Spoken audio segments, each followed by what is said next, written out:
We're here. We're at HAAS once again. Yeah. And today we're going to reflect on what we learned in the HAAS Thrive Fellows session. And I'm here with my friend Jules. Woo.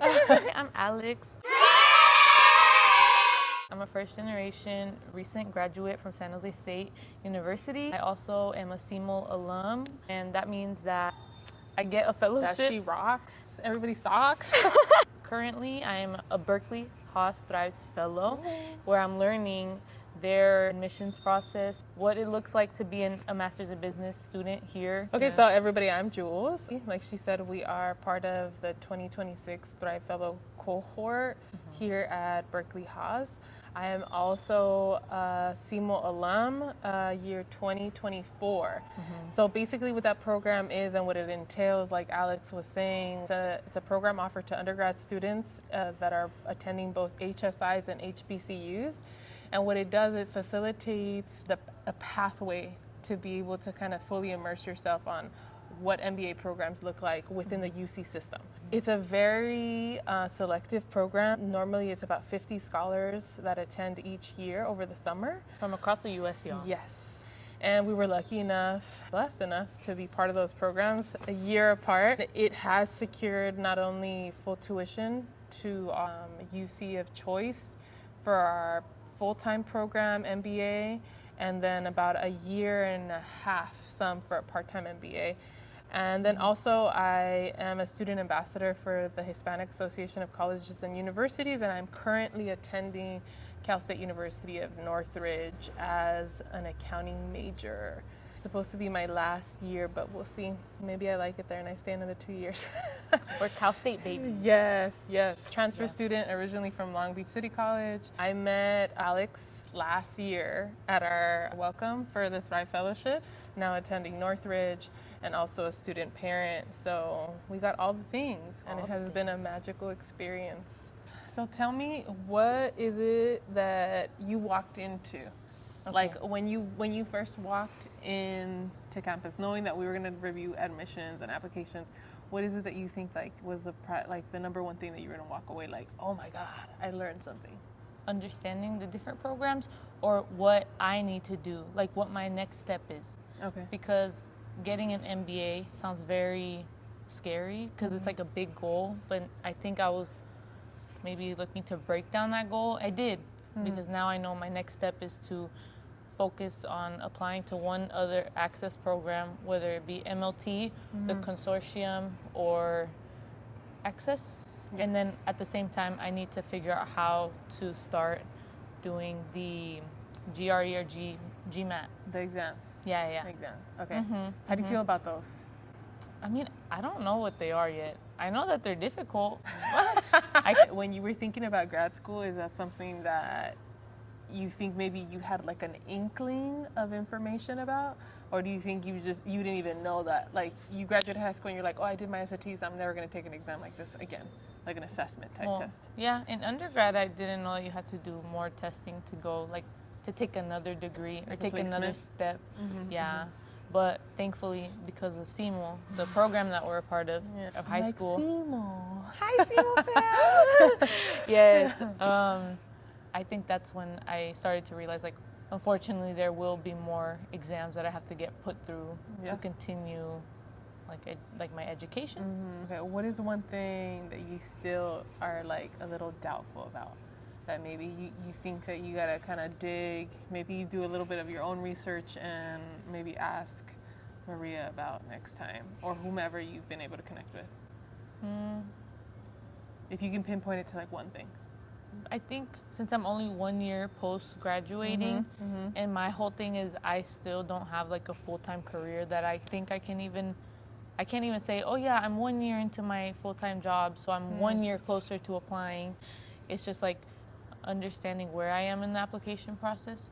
That's what, like, you know, I even asked Maria in class, I was like, hey, like, when do I apply to the MBA? Like, I don't know where it fits into my life, and everything is so overwhelming.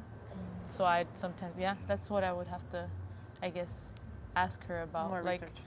How can I make an actual plan that it's visual and that helps me be less overwhelmed? But with these sessions, I get like more, like, I get more at ease because I learn more. Yeah, building a timeline, right? Yeah. I think for me, one of the things that I thought I was gonna take away from today's session was definitely like, I was like, I'm gonna figure out what program I want to go into. I think when I did the diversity symposium 2 years in a row, and when I initially came, I was like, oh, I'm definitely gonna do the full-time program, and like if I'm gonna finish my graduate degree, it's gonna be like, it's gonna look like this, and it's gonna be X, Y, and Z, and I was very adamant. And then when I got the information, I was like, I don't think I can do it. Like there was so much pushback on like, okay, you're not gonna be able to work like full time, and as a single parent student, that's like my biggest thing, right? Like I have to make enough money to be able to sustain my family and to make a living and all the things. And I was like, man, so there was a pivot. And as we know, the challenge for me is like, if I build a structure to pivot, it was before, I think more so than now, like a challenge to like reassess and then readjust the timeline, and it can look like this and it can look like that. So I think that I wanted to kind of solidify that maybe today, like, but I keep going back and forth. Like as much as I see the structure of the evening and weekend program, I know that it's not gonna give me like the immersive experience that I'm looking for. Right. Like I think what I'm yearning for is like to be in a program where I feel fully like engulfed, and I know that like I want to see your passion, you know what I mean? And I want to like eat at it, and I want to be able to like inspire you at the same time. So I think that was something that I thought I was going to walk away from. And then, the down to that part is clearly that I still don't know. But I will say that I walked out with the insight of knowing that I have time. What I can shift my priority on is also the GMAT and the GRE, and figuring out, am I going to do like a dual enrollment program? Am I still trying to look into a JD? Am I, more inclined to do a CPA? So I think if I focus my energy on those things and then figure it out, I think I should be fine. Yeah. So, yeah. I feel like I won today, for sure. Yes, it was definitely very, like, I don't know. Even though we're still confused in the process, and sometimes being confused, like, can pick at our brains, but sessions like this where we can just simply listen and actually be a student, and, like, we can't, like, work towards the goal in class because we're simply listening. It's just, it's good because we're taking it all in. And this is our way of reflecting on it post, so that we know exactly how it's impacting us, and hopefully this will be more effective for us to walk away and actually take the steps necessary, do all of this. It's sad that I highlight that, but that's the reality of it, because mind you, I'm in a MBA access program. Like, I'm already thinking about the next degree, and I started this program only a couple months after, but yet I still feel like I'm not where I want to be. So when I talk to people and they just casually say like, oh yeah, I'm working at like Sephora, or not even, it doesn't have to be like a big company. It's just like they're working, they have something stable, and it's just like, oh, like I'm trying to get there because that's my 0.5 step to get to where I want to be, which is the MBA. But just like, okay, like I really want to become like you. If you were able to get into positions like these, I really am looking for them as like the other Thrive Fellows, of like, okay, like what are the qualities that you have that, like, Okay. Yeah. So like kind of building a map based on other people's successes. Like careers. Okay. Yeah. Okay, I can see. The other Thrive Fellows, of like, okay, like what are the qualities that you have that, like, Okay. Yeah. So like kind of building a map based on other people's successes. Like careers. Okay. Yeah. Okay, I can see that. I can see that. I don't think I've ever thought about it that way. Oh. No. I think like when I meet students, I'm a very nervous person. Oh. Like in the sense where it's like, it makes me nervous to get to know somebody new.